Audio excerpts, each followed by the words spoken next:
Assalamualaikum warahmatullahi wabarakatuh.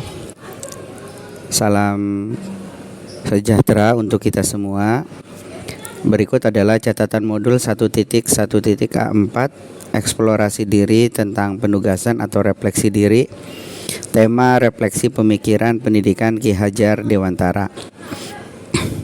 Intisari pemikiran pendidikan Ki Hajar Dewantara menurut saya sebagai pembelajar merdeka yang tentunya diharapkan mampu menginternalisasi semboyan ing ngarsa sung tulodo ing madya mangunkarso dan tuturi handayani, memandang dan berpandangan bahwa intisari pemikiran pendidikan Ki Hajar Dewantara adalah bagaimana Ki Hajar Dewantara menitik beratkan pendidikan harus berorientasi pada anak. Pendidikan harus berpihak pada anak. Pendidikan yang menurut Ki Hajar Dewantara tidak lain adalah upaya menghambakan diri pada anak. Sementara kita tilik bagaimana potret pendidikan Indonesia pada masa kolonialisme, yang mana pada masa itu potret anak bangsa dipaksa untuk menjadi orang bodoh tanpa diberikan akses pendidikan, terkecuali hanya untuk kepentingan kolonialisme dan kapitalisme saat itu.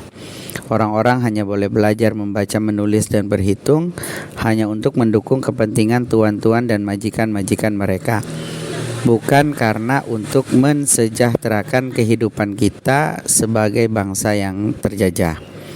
Bahkan fase kedua setelah itu, pendidikan hanya diperuntukkan untuk mereka yang memiliki modal.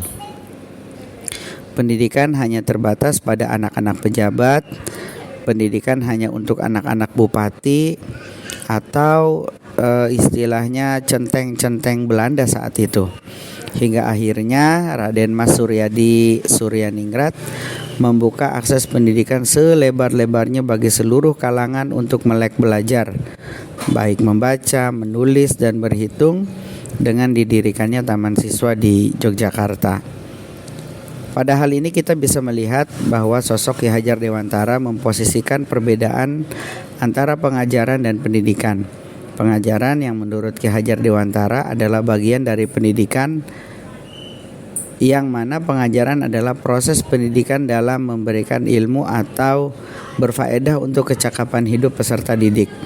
Sementara pendidikan sendiri adalah memberikan tuntunan terhadap segala kekuatan kodrat yang dimiliki oleh anak agar mampu mencapai keselamatan dan kebahagiaan, baik sebagai dirinya seorang manusia ataupun sebagai bagian daripada anggota masyarakat. Kita juga bisa melihat bagaimana pandangan Ki Hajar Dewantara. Beliau menganalogikan bahwa pendidikan adalah tempat persemaian benih-benih kebudayaan, yang mana benih-benih kebudayaan itu ketika disemai, dirawat, dijaga, ditumbuh kembangkan dengan cara yang benar, dengan cara yang tepat, akan berperan membentuk sebuah peradaban baru. Peradaban yang tidak akan meninggalkan identitas aslinya sebagai bagian dari sebuah bangsa dan masyarakat. Karena memang pendidikan tidak bisa merubah benih asli daripada seorang anak manusia. Pendidikan juga diposisikan sebagai poros perubahan, poros pergerakan yang berproses mengupayakan perbaikan tentunya secara kontinuitas, tanpa mengesampingkan keberagaman yang memang secara kodrati adalah sebuah keniscayaan. Keberagaman yang ada bukan untuk saling menyalahkan, keberagaman yang ada bukan untuk saling mendahului, tapi keberagaman yang memang tercipta untuk saling menguatkan dan membersamai. Mengapa? Dalam sudut pandang saya secara pribadi, bahwa pemikiran pendidikan Ki Hajar Dewantara adalah pendidikan yang memang berorientasi pada anak, pada kepentingan anak, berpihak pada mimpi-mimpi anak. Karena dari mereka lah diharapkan tumbuh pohon-pohon besar peradaban yang memiliki akar karakter yang kuat, kepribadian yang unggul, dan juga manusia-manusia yang beradab, berbudaya, dan menciptakan peradaban itu sendiri. Di sisi lain, pembentukan karakter anak yang diharapkan bisa menjadi poros perubahan kebudayaan dan peradaban bangsa tidak serta-merta terbentuk begitu saja tanpa dukungan semua pihak, tanpa turun tangan semua pemegang kepentingan, terutama dari keluarga dan lingkungan pendidikan. Bagaimana pandangan saya sebagai pembelajar dan sebagai pembelajar? jika dikaitkan dengan pemikiran Ki Hajar Dewantara.